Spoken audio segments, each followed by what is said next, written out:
Hello everybody and welcome to a brand spanking new CraftySimulations video. Now, I was pondering my simulator choices. I was also working on the new simulator 2024 and trying to get it to, what's the word I'm looking for? Work. And it dawned on me that there is a specific type of aircraft I have not featured in the sim before, or on this channel even. Obviously, I am not going to feature a normal airliner. I can't get myself around getting excited over those things. I'm not knocking anyone who does like to fly in a big bus, but to me, it doesn't really float my boat. But I have covered, obviously, general aviation aircraft. That's what I feature on this channel. I have also featured, when I feel a little bit wild, Cold War aviation has been on here. World War II aviation has been on here. Helicopters of differing ages have been on here. New general aviation aircraft as opposed to classic general aviation aircraft, G1000 setups as opposed to analog cockpits. They've all featured on here. But one type of aircraft hasn't. And you're sat looking at it. I don't just mean the Grand Caravan, I mean turboprops. I haven't featured a turboprop on the channel whatsoever. Now, there might be a reason to that, and that is because in reality, I am an aviation buff. I do love my aircraft. I don't like turboprops, if I'm honest. I acknowledge the technology that's gone into creating them. I acknowledge that they are better in certain ways than other certain classes of aircraft in certain circumstances, but I don't like the noise of the things, and, it's a propeller on the front that spins far too quickly, and it has a jet engine on the back of it. So, that's basically what I think about turboprops. But like I said, I haven't featured them on the channel, and I don't normally fly them, if I'm perfectly honest. I just don't. So I thought, what better way to try and get some respect and love for the turboprop than to start featuring some of them and start learning how to actually fly them, because it might be a little bit of fun. It'll be fun for you lot trying to watch me fly and handle a turboprop, but, because I don't think I've featured too many jet engines on the channel. But here we are. The Cessna Grand Caravan. Now, I thought to myself, I looked at the repaints, and I can't fly just a boggo standard red and white, blue and white, whatever, civilian Grand Caravan. And I knew, back in my little deepest, darkest recesses of my brain cells, that the United States Air Force, God bless them, flies the Grand Caravan. Well, actually, they fly the Caravan. I'm not sure whether they fly the Grand Caravan. But I quickly had a look on flightsim.to for a repaint for this particular aircraft. This one is the black square analog version of the Caravan, so we're not talking Microsoft /Asobo's G1000 setup. And sure enough, somebody very kindly has created the United States Air Force November 2126 Papa repaint for, in this case, the Grand Caravan. And before you ask, before you say it, yes, the United States Air Force do fly this. It's a utility aircraft. I don't know whether it's crew training, I don't know whether it's parachute jumping, because that's what it'll be equipped for with doors like that. I don't know what they use it for, it just comes under utility. Now, I did do a little bit of digging around to find out if this aircraft still exists, and weirdly, it does. And it is, I've brought the website up here, registered type, government, owner, US Air Force, and the last time it was in, or its location, was the Great Lakes, which obviously is in America. I've no idea where that is, if I'm perfectly honest, other than being in America. Now, I might be thinking that this particular aircraft actually has been deregistered as November 2126 Papa, and has been re-registered as another aircraft for another country. I'm not sure. I have seen that a few of these aircraft have ended up in other countries, and I'm not sure whether this was one of them. But we're not concentrating on this particular aircraft because we've got it in the US Air Force markings. But I am here, I am going to give this a go, and I am going to learn how to fly one of these things. In fact, I've just realised some of my control settings were a little bit wrong, because I've just done the video for another aircraft, and my controls were a little bit set up. So what I'm going to do is I'm going to jump out the video, and I'm going to obviously then have a look at getting my control set up, and then I'm going to rejoin me back in the cockpit as I go through the cockpit of this particular aircraft, something I've not featured before on the channel. So I shall see you in a few seconds. So, welcome back to the cockpit of the Cessna Grand even Caravan. As I may have mentioned at the start of the video, this is the black square analog version of the Caravan. So we have got rid of Microsoft's 3-screen, I think it is, G1000 relation setup of of digital controls and screens and all that kind of stuff, and we've gone for a much more complicated, original-looking setup. So I won't lie. Like I said, I don't fly this aircraft in the sim normally, but I thought I'd give it a whirl. So I have done a few flights now in this aircraft, and I'm starting to learn some of the controls and how to handle it. So I do know my way roughly around this aircraft, so we shall zoom in and do a left to right. So this is your engine startup, fuel pumps and avionics electrics settings. So the bottom we will start off with the avionics 1 and 2. We have the starter switches for 1 and 2, and I don't mean the fact that we have 2 engines. We have an ignition and a starter system for the single engine on this aircraft. We have our fuel boost pump here, our generator trip switch, and our main battery switch. We have standby alternate power, and some of the stuff under here I've never yet had a reason to press. We do have a very complicated fuels panel, and it's being black square. It works, and it will pop fuses as and when it decides to. Moving on to the left side of the main controls, so we have our light switches down here. So our landing and taxi lights are here, our strobe, nav and beacon lights are there, and then we have our internal smoke, seatbelt, light switches and cabin lights as well, because we do have ability to carry people. Get rid of that. Green switches are related to our de-icing gear, which we will not be using today. Let's see now, we got a switch here for the reading of the different power settings across our generator, alternator, battery and voltage. Moving on to our main 6-pack here. Well, it's not a 6-pack anyway, because it's got the extra controls down here. So we have our speedo in knots, our airspeed I should say, our artificial horizon, altimeter, our navigational equipment, vertical speed gaining and decreasing, our turn and slip indicator, which is there, and we have a radar altitude, which is a warning, which you can set to come on anytime you want when you pass. So at the moment we're 400 feet, and this little light will light up. There's no audible warning. There is a 500-foot warning, which scares the living bejeebers out of me, which is to do with GTN 750 here. But some aircraft have a beep when you hit the desired altitude here. This one doesn't, it just has a light that comes up. What else we got here? Across the top we have our annunciator panel and testing and day-night, which obviously dulls the light down a little bit for night time.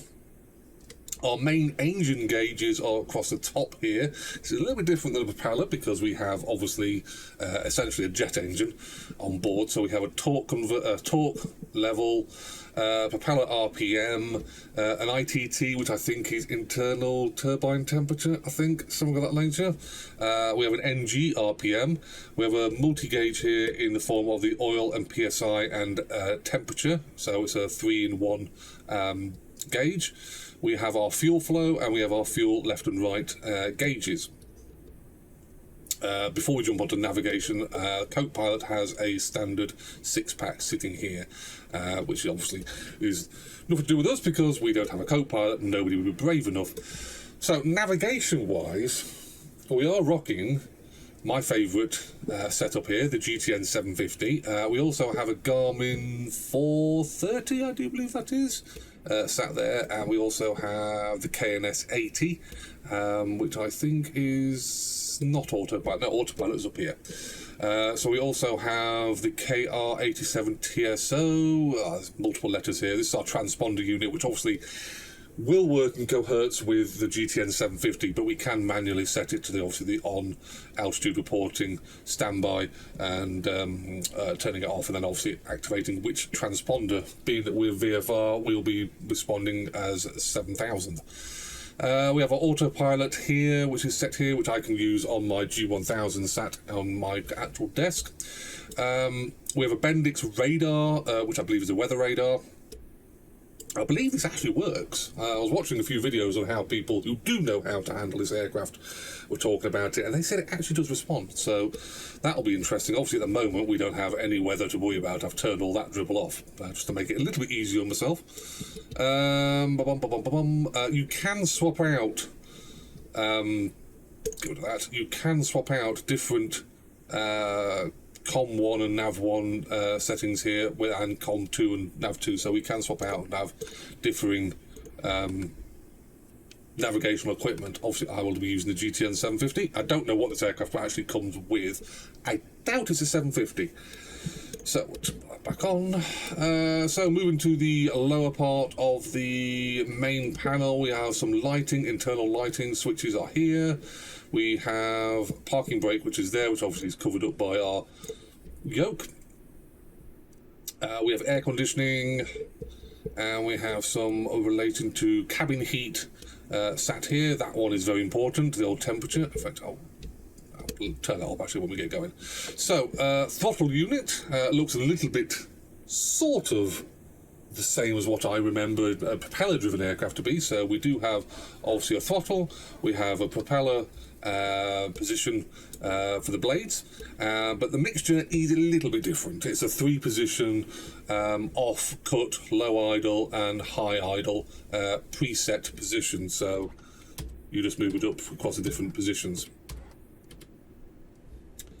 In fact, yeah, that's the lowest one, so we won't cut off at the moment, which is fine. Fuel tank controls are sat on the roof here, so remember we have twin systems here in the Grand Caravan. Fuel tanks are in the main wings, so we have a left and right fuel lever. So that's basically it. You just want to look what the back looks like.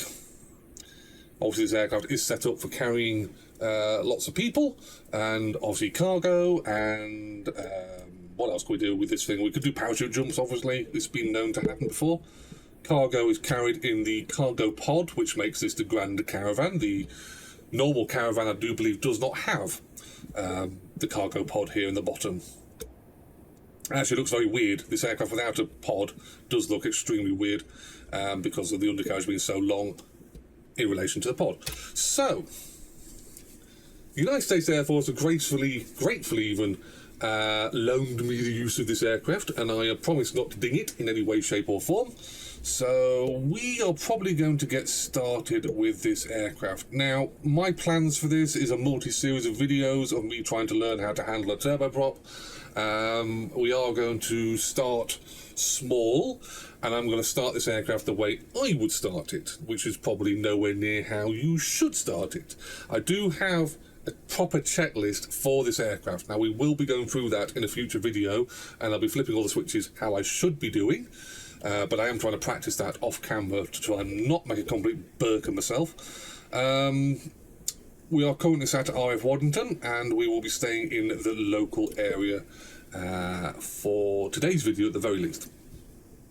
So let's crack on and basically get on to starting this aircraft. So we'll have both our fuel tanks turned on, because I always forget that, because I am an idiot. So let's just check parking brake is set. That is set. Battery coming on. Avionics 1 on, and I need that, and I need that, and I need that, and I need that. Just running through in my mind. Hear that. Any minute now she's going to start screaming, and it'll be very loud, and I do apologise. Not that. TOS, system test okay. Yeah, this time she was a little bit quieter. First time I started this aircraft, my god, I think I nearly blew my eardrums out with that call out. So, just running through everything in my mind. So, fuel pump will come on and we're going for startup. Fuel systems, fuel tanks are switched on.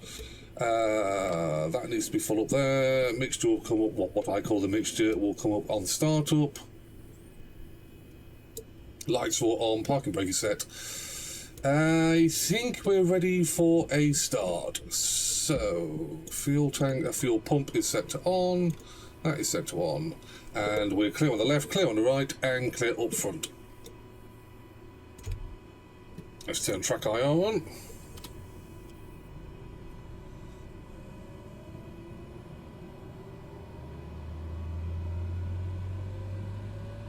Spinny blade starts spinning. Looking at NG. Low idle.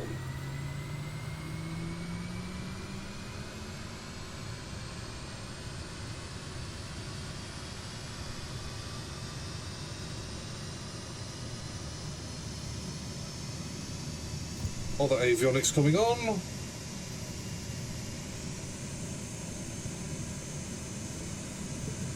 Instrumentation lining up.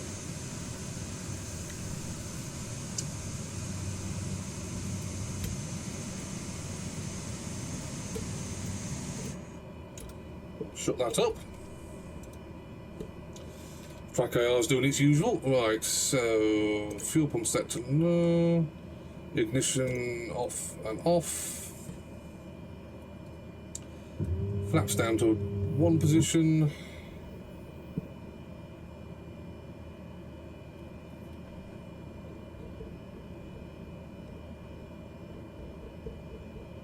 Set that up because we've got a cold temperature for the cabin light. That'll go off in time.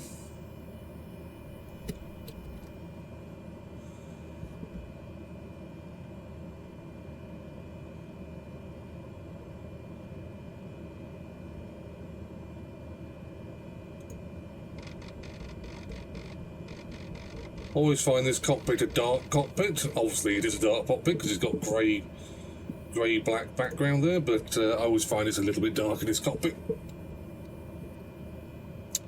So we won't be requiring autopilot. Flaps are set to one stage. Nav lights and beacon are on. Strobe lights can come on later. Taxi recognition lights are on. Squawking 7000 set to altitude on. Weather radar set to, I hope that's standby. That's on test. Let's set it to standby. We don't want to fry anyone while we're on the ground because we do have a weather radar. Where is it? There it is. That blob there is our weather radar. We'll just clear this one as well. Not we're using that sat nav. GPS even, not sat nav. Control set.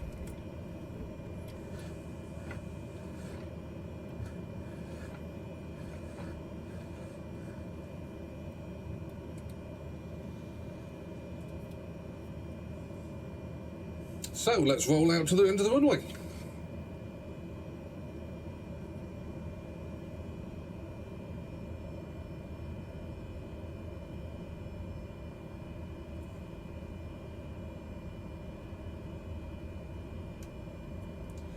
Always find taxiing in these aircraft a little more interesting than propeller normal piston power, let's say.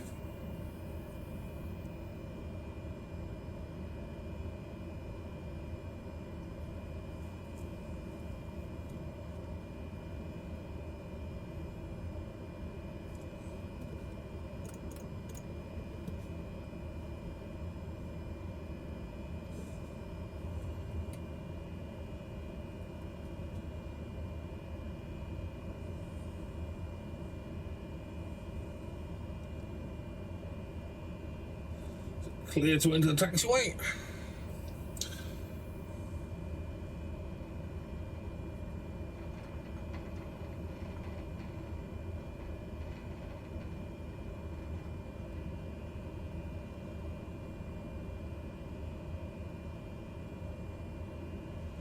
So I think I've done 3 flights now in this aircraft off camera just to get used to it. Obviously, like I say, I don't fly turboprops. I don't know how they handle. Ground handling is very different to any other aircraft I've been in.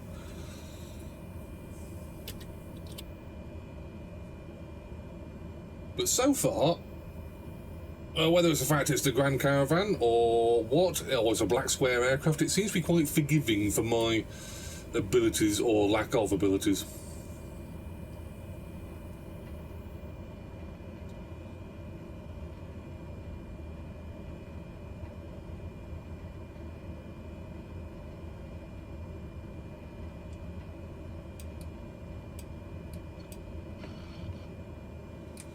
So parking brake is set and happy. Right, so let's just go through the run through of this flight. We'll pull that out a little bit.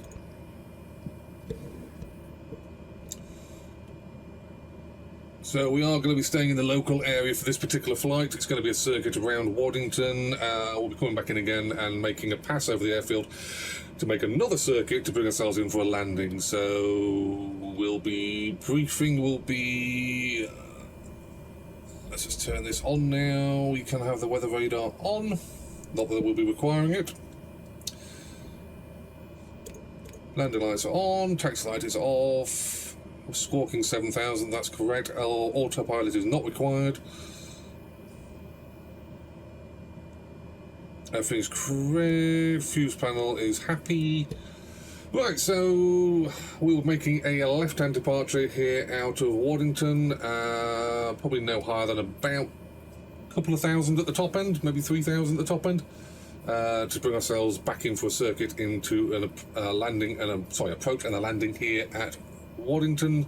Same runway, weather is good, visibility is good. I think I'm just about ready to make an idiot of myself.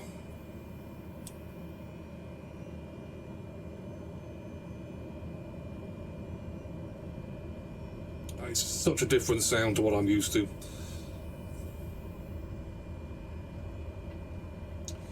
So, nothing on approach.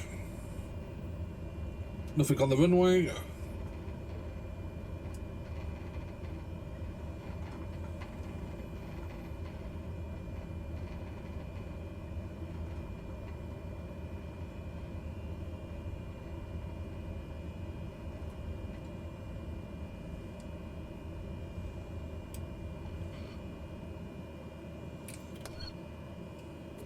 Final checks. Okay, so de-icing is not required at this time. Landing lights are on, strobe lights are now on, all lights are on. Let's have the cabin lights on. Yep, I'm ready. Nobody else is in the aircraft, so I'm fine. Let's go.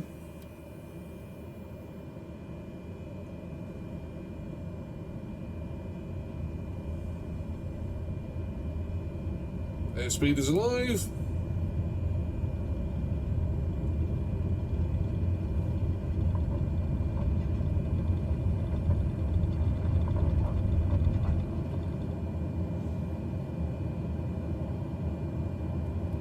Tap the brakes. Flaps coming up.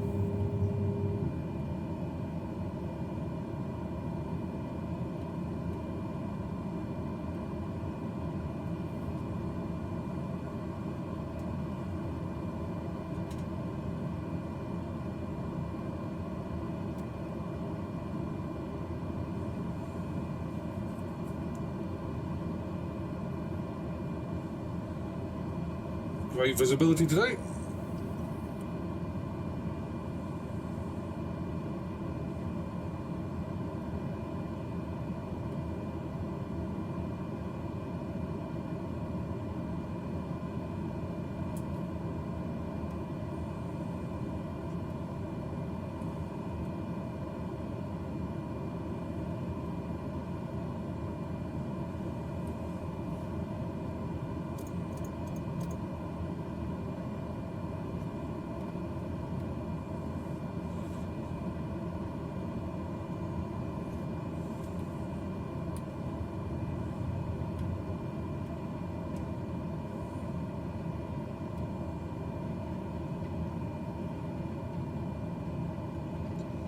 Obviously this aircraft is extremely light. Practically jumped off the runway on a single flap position.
Just does red line at about 178 indicated knots.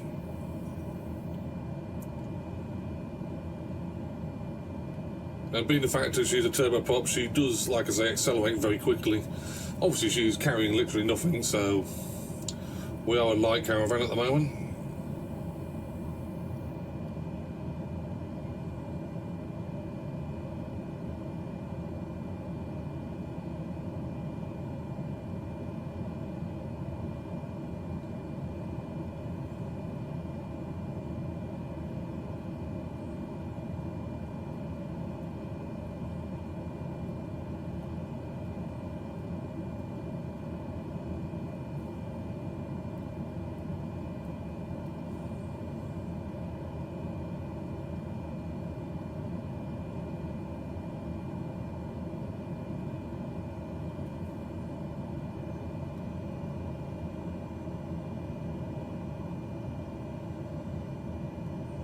So we're going to make a short first approach. I'm not going to touch down, not going to have flaps down or anything like that, but we're going to fly down the heading of the runway and enter into a pattern for landing. Gives us a chance at the moment to keep an eye on visually what we're looking for, our waypoints, so to speak, visual points.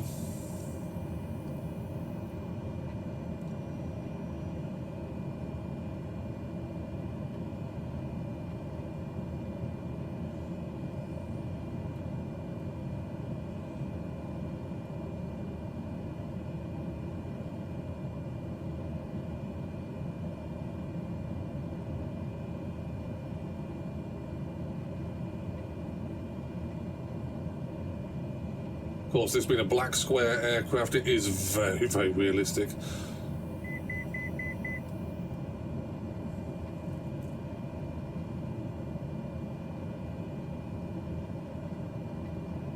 Of course, just remembering now, I do have the black square Baron Dukes in the collection, and one of those is a twin turboprop. So once we try and master the single engine turboprop here, we'll probably have a little butchers at the twin engine 500. Thank you. Twin engine turboprop settings.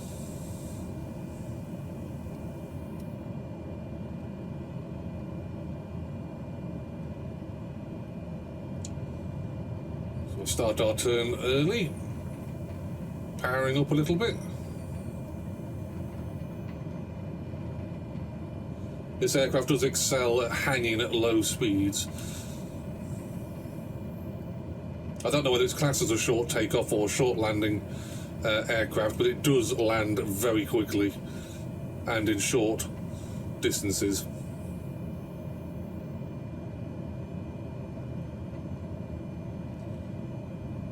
So, setting up for landing. Landing lights are still on, that's correct and fine. Power settings are fine. Flaps one stage.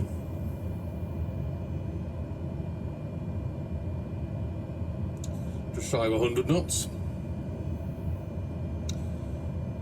Great thing about the Caravan is visibility is actually quite good. We've got these columns here, these panels here are a little bit in the way, but that's not bad.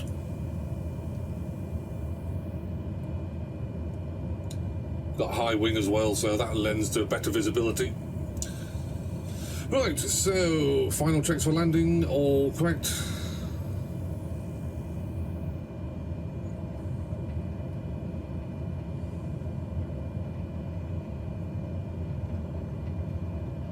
Keeping visual for the runway. Runway lights are in sight.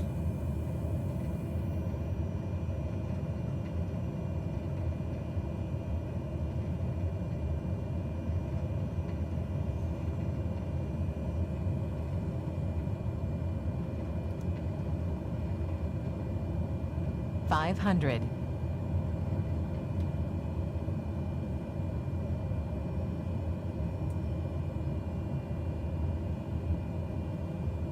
Are quite high for an approach, but we did turn a little bit early.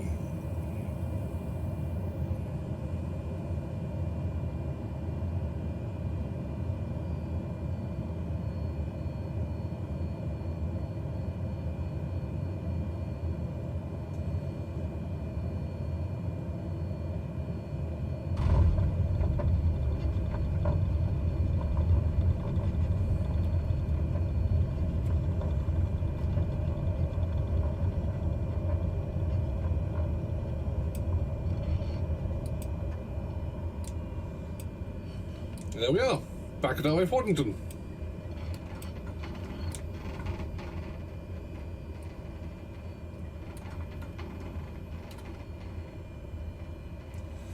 Flaps going up, strobe lights are off, landing lights are off, taxi lights are on.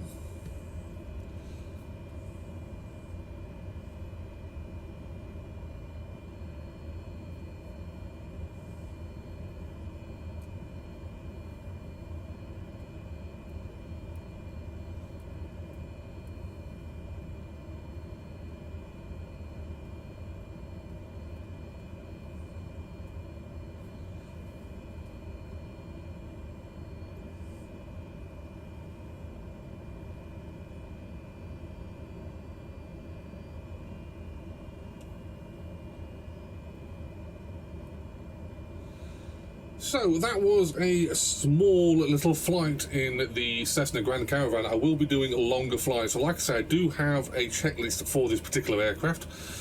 So I'm trying to learn that myself off camera, and I will come back and do a proper by the book, as best I can anyway, flight in the Grand Caravan. I'm hoping to do some more flights in it. Some more long distance flights.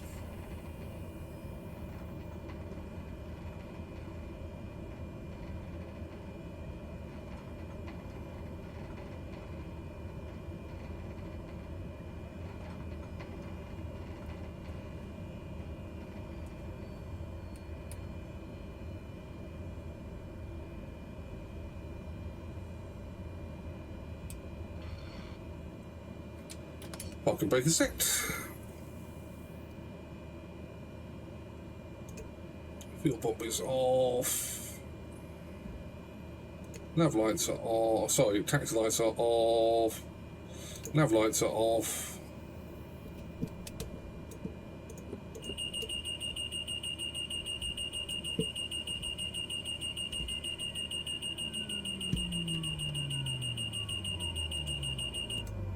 That's an annoying beep. Right, so... Actually, no, we'll do that in off position. That's now off. Batteries are off. Battery is off, even. So, there you go. First flight in the Cessna Grand Caravan by Black Square, the analog version. I will, like I say, be featuring this aircraft a little more in the future videos. I hope to be flying it a little bit further, do a little more flying, less talking about it. We are going to try and learn how to handle a turboprop. I will be moving over to the twin-engine turboprop, probably going to be the Duke, the Turbo Duke. In the future, which will be interesting. I will be creating another video on this, going through the checklist of the aircraft, because I have got that on my phone in front of me now. Obviously this was just me flying it how I would fly it, which probably wasn't correct. Other than that, if you've got any questions or comments about this particular aircraft, please bang them below. I will put a link to this aircraft and this scenery. This is the Black Square one, so this is available, the aircraft that is, on Just Flight, and the scenery is available on flightsim.to. So I hope you found this video informative and fun.